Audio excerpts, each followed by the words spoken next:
Fiction. There's no scope of how much it has affected our culture, but due to laws in the 21st century, we're currently experiencing a renaissance of fiction.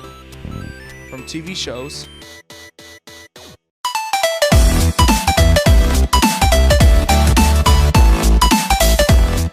online series, Yeah. You ever wonder why we're here? animation,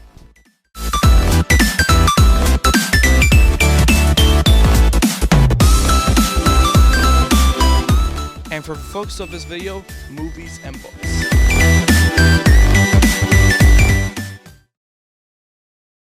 The definition of fiction: literature in the form of short stories and novels that describes imaginary events and people. But to many people, it is the very structure of their drives. So my question for this video is, has fiction truly affected our culture as a people? First piece of evidence is a piece by Jonathan Gottschall, written in April 2012. Why fiction is good for you?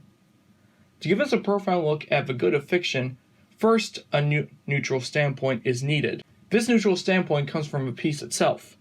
Fiction does mold us.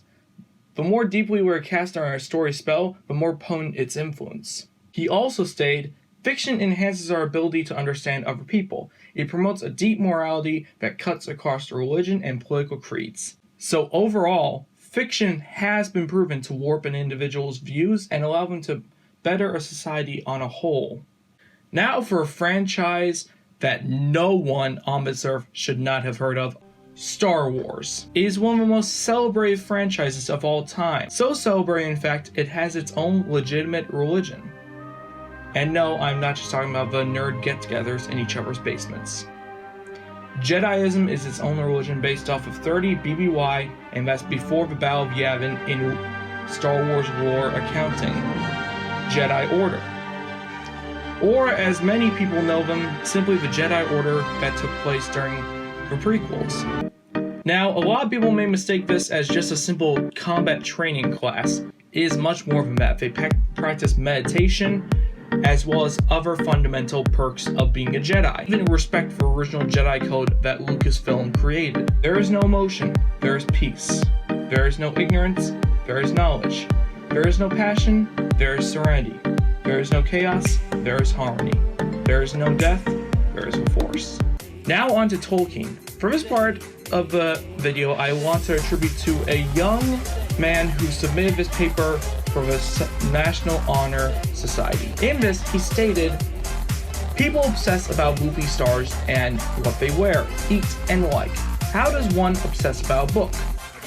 Now this is taking a bit out of context. Let me elaborate.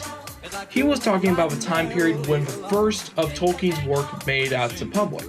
This was around the 1960s, even earlier than that, the 1957 age. And as everyone knows, Elvis was a big hit back then, so were many movie stars such as Marilyn Monroe. Those were normal things to obsess about.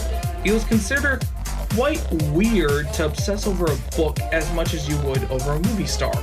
Now, even though this part of the video is short, I want to elaborate why it is. It is because there is nothing more to say.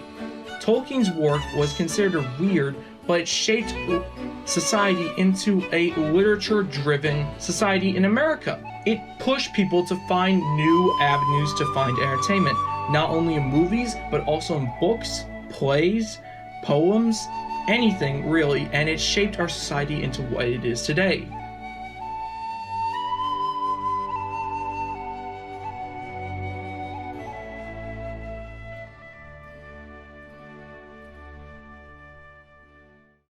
So to wrap up, not only have these two examples significantly changed society, possibly for better, not only opening up the possibility of a new generation that would look for new entertainment in all forms of media, even the written kind, and to a franchise that has created so much more to live for and how to live it by.